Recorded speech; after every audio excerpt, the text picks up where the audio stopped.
Shemini means eighth. It is the eighth day. It refers to a supernatural moment. It's when the laws of nature are suspended or altered. And so Moshe is gathering people around because God is about to move in. Sometimes our ardent desire to be in his presence and hold fast to that, and you're in that place and you don't want to let it go. Yeah, but I'm called to do something. And if I stay here, I can't do that. Patience is an interesting thing because it's one of the few things that you're warned not to ask for, but we all gonna need. I think it's about 3 years ago that me and Elaine started, my wife started doing Torah studies as an in-home group as part of a local church. And the people would show up and they wanted all the answers and they wanted all of them now. They had questions. And so, matter of fact, early on, I would spend probably quite a bit, like I would get calls at 10 o'clock at night. I got a question. And so some of the questions I would answer and some of them I wouldn't. And I would have to, and there's a few of them that drove nuts. I said, this isn't microwaves. This is oven. This is going to take a while. Right. If you're going to go down this road to begin diligently studying scripture, you don't get all your answers now. It's not theme-based. It's not a little tickle on Saturday. It's going to be a while. Because, we sat in one area and we sat there. We just sat there dealing with the one spot of scripture. Right. Next week, we move on to the next section. Next week after. So it's not all over the place. But after a year or two or three, when you've circled around and kind of made that pass back to those same scriptures, now when you're there, you pick up a little bit more. And the next time you're around, even more. And it takes a while. And I've noticed people really don't like that.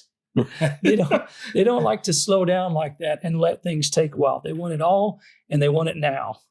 It's funny. My mother, I was talking to her about, Jewish thought in our conversations and how Torah has, the study and examination of Torah has blessed me and how it's enriched every other area of study in scripture that I have. Yeah. And she was like, absolutely, because Torah teaches us how to think. Yeah.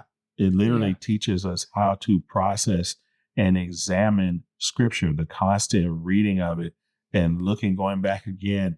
Every time you go back again, that expanding revelation, it creates a new neural pathway. Yeah. That in and of itself, just from you encountering some new understanding and revelation in that reading, you're getting a profound experiential understanding of how the mind of God is expressed in the text. Which means it's teaching us how to listen. Exactly. Which is, primarily your thought is listening because we don't know where thought comes from. But somehow a thought enters here, and then the rest of it is you listening to what that thought is, right. So Torah teaches us how to listen. And so then when we're reading in the New Testament or in Psalms or in Proverbs, now it's like, wow, that reads a whole lot different to me now than what it has before, because there's more context. The people who are writing this down, the people who are speaking this, you've read what their background is. And so you know how they kind of arrived to that position. But yeah, absolutely. Absolutely. I'm very fortunate to have experienced Torah through this lens and get a Jewish understanding of it, because without the context that you've provided and you're teaching me to find, I would do like a lot of Christians. It would be that Christianese. I would be guilty of all of that too. So I needed the context. Yeah. I needed to understand the things that are the understanding in between the lines. Yeah. The cultural context, the history, the knowledge of why did he say it like this and give this specific thing. And what was, all the details that you can't get if you're just reading the English text, because the English text isn't even the language it's written in. Yeah. And so much is lost there. Yeah. And then you lack, it lacks the cultural understanding. Even right here, I'm not doing it today because I didn't get to study and find out. That word right there is ish. So right after it says, and Aaron's sons, Nadab and Abihu, it says man in the middle of nowhere. Right. So I've got to go back and look that up. Like, what is this word? It's not in the English sentence. Doesn't even make sense in the Hebrew sentence. Right. But I didn't find it or run across it as reading. I've read the English most of this week, And I think it was today I'm reading it in the Hebrew. I'm like, wait, what happened? What did I miss? Right. There's something's not right here. They snuck another one yeah, in. they snuck another. And usually I like going in and finding the stuff that's a bit out of, seems a bit out of place because it always means something. So this time next year, when we're back on this Torah portion, I'll deal with these. But real quick, go to just some of the kashrut or the kosher scriptures because right after all this, we're back to kosher. Right. We've got all these teachings, how to live and die. Okay. So here's where he starts telling in 11 is where the Lord spoke to Moses and to Aaron to say to them, speak to the children of Israel, saying, these are the creatures that you may eat among all the animals of the earth. And he goes through an exhaustive. Yeah. So, and I don't really, when we do Torah study, I don't really get into, other than we know that it's there. And there's a reason for that. But the type of law that kashrut is a law that it's because I said so.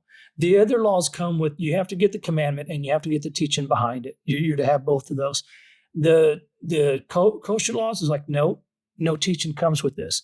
But traditionally, there's some ideas that come with it. So in Christianity, I hear things like, don't watch that movie. There's a spirit of such and such attached to it. Or, yes. And I'm not mocking it, or don't mess with Ouija boards because there's demonic spirits attached to it. This is kind of our version of that. Okay. So when it comes to certain food groups, there's things attached to it. So even like say with red meat, we're warned about eating too much red meat. With too much red meat comes too much of a sexual appetite for a guy and a spirit of murder. So we're to do that carefully. But one thing is in Judaism, you're not allowed to mindlessly eat. So that's kind of what keeps you from that. And, we have bad habits in the West is watching a movie and eating food. And my habits have been better at other times than maybe they are right at this moment. But it's something that I always have in my mind when things start getting out of control again. So just mindfully eating for us, would be the same way, I guess, as a pastor telling them, don't just watch anything on TV. Don't just listen to any kind of music. Right. Don't just hang out with any type of person. Well, for us, it's don't just eat any type of food. Right. It's kind of that same thing. So, and I don't know if I'd shared that with you before. No, but what's interesting, because pig's on them, and the pig, because it has a cloven hoof, it gives a reason why. You go to the New Testament, and when the demons are being cast out, where do they ask to go? Into the pig. Into the pigs. Right. So next time you're eating the pig, right? You might be biting a demon in the toe. Right. Yeah. The other thing that of course, but I'm going to tell you, my feelings was hurt because the list of things that could be eaten from the sea did not include shellfish. Yeah. And I was like, oh Lord. So the weird thing is when you've done it long enough, though, because here's another thing. So the average Christian will say we've been delivered of the food laws. Right. The thing about that is if that's true, answer me this: do you eat cockroaches? No, why I do not? Why? Because they're disgusting. Okay, to us, that's disgusting. Shellfish are bugs of the ocean. I used to eat shellfish way back when, but after so many years of eating a certain way, it's tough to get. There are stuff that I've walked in restaurants they tried to put on my table and I've thrown up in my mouth. I'm like, get that. Oh, right. That's nasty.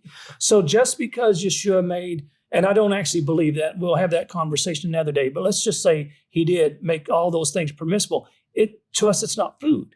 You don't start eating cockroaches because he made everything permissible. And what's funny is I heard so many Christian preachers. And he actually listed some insects that you can eat. Yeah. And I was like, I still won't eat them. Yeah. Well, that's like, I don't know what they're.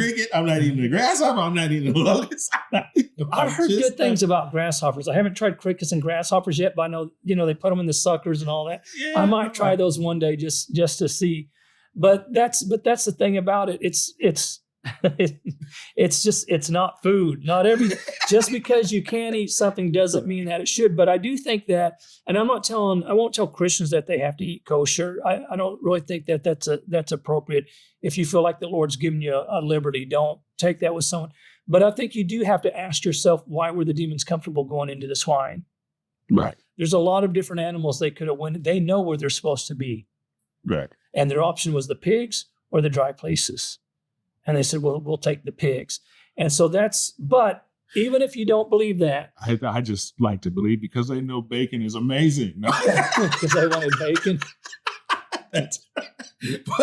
but okay. See, that got out. That started as a joke a few years ago, and then after that, people responded like, "Yeah, we got bacon ice cream. We got," but it's like it was a spoof on TV, Right. and places just went crazy with bacon. Right. There's probably a lot of people in the hospital right now because of that. What people high did with blood bacon. pressure and just everything else that eating pork does to your body. But I'll tell you this: just so you know, my family does not eat pork. I know. I knew you didn't. Yeah. Like my parents raised There's me a that lot way. of black people that don't eat pork, though, right? Yeah, well, Like some because a lot. Yeah, for one, because we have high blood pressure Pork issues. increases the blood pressure. Exactly. So, I didn't know that. and that's a study that came out in the 70s. Mhm. My mom brought the report back to my dad. My dad read it and immediately said, "No more pork in this house." Up to that point, they had ham, honey baked with little slices of pineapple on it. My mom was fancy. They have the little grid on the top with the cloves and all that. Yeah. It went up. Wow. But after my dad read that report, it was like, no more. Wow. My mom made the mistake of making one ham after that. And my dad picked it up off the table with his head hung low, shaking his head, opened up the front door and threw it out into the street. They had a big fight after that, but my mom never again cooked pork in our house. The funny thing is, and I don't know why, so the last time I had pork, it was a few years ago, but it was well after I stopped eating pork. And what happened was I ordered some food and it was seasoned with bacon. And I was hungry. Like, I mean, I went all day without eating, hadn't eaten much the day, and the day before that, you were weak. I was hungry and I ate it and it made me sicker than a dog. There was another time that I accidentally ingested it and I got sick and I asked because of my previous, and they said, "Oh yeah, I forgot to tell you, it wasn't enough where I couldn't detect it. My flavor buds aren't that way anymore." But both times the second time I accidentally ingested it, made me sicker than a dog. So I wouldn't even dare to try shellfish at this point in life. Once your body is set up a certain way, and that's what I mean. It's not just, you really can't look at it like for the Jew that one day Yeshua said you can eat whatever you want and just people went bonkers. If they did, they weren't practicing to begin with. Right. Your system doesn't work that way. You have a whole different gut bacteria that has to set up when you make major diet changes. And that's why a lot of these diet changes, people end up hurt because of it. And there's an amount of time, it might be 6 months, I don't remember, but when you change your diets, you have to do it kind of gradually so that the bacteria in your gut that digest those foods can start migrating over a period of time.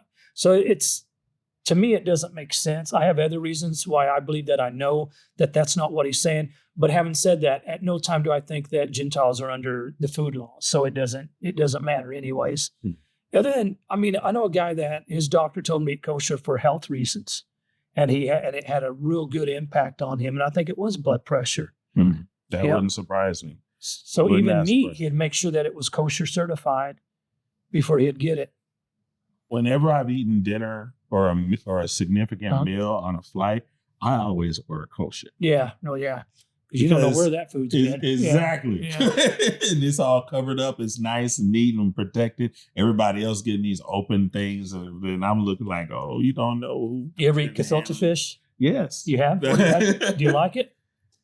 It's all right. It's all right. It didn't bother me. So you've eaten it once then? Yes. So you haven't gotten the taste for it yet? No. After the second time, it's kind of, Oh, I'll be addicted after the second time. I only get it once a year. I get matzo ball soup and gefilte fish during Pesach. Yeah. But I tear it up when I get it though. But at any rate, overeating, there are, because I think even for Christian believers, you really do have to look at your food consumption. And the reason why, because there's food addictions both ways on that. You have eating disorders where it's too much or not enough. And so even the spirit of the law on that, there's a respect that we should have for the food, of what it took to get it onto your plate, that you don't eat mindlessly and that you eat in moderation. And then there's other times that we feast. When we have our holy days, Hanukkah is, oh my gosh, I am still carrying Hanukkah weight from 2022 because Elaine gets better at it each year. Right. Yeah. And so it's all fried foods, and she's getting really good at, what was the thing you just made for Passover, the potato one, not latkes, the other one, kugel? Oh my gosh. Pull my shirt down. Is my kugel belly hanging out? my kugels hanging out. Right. It's funny.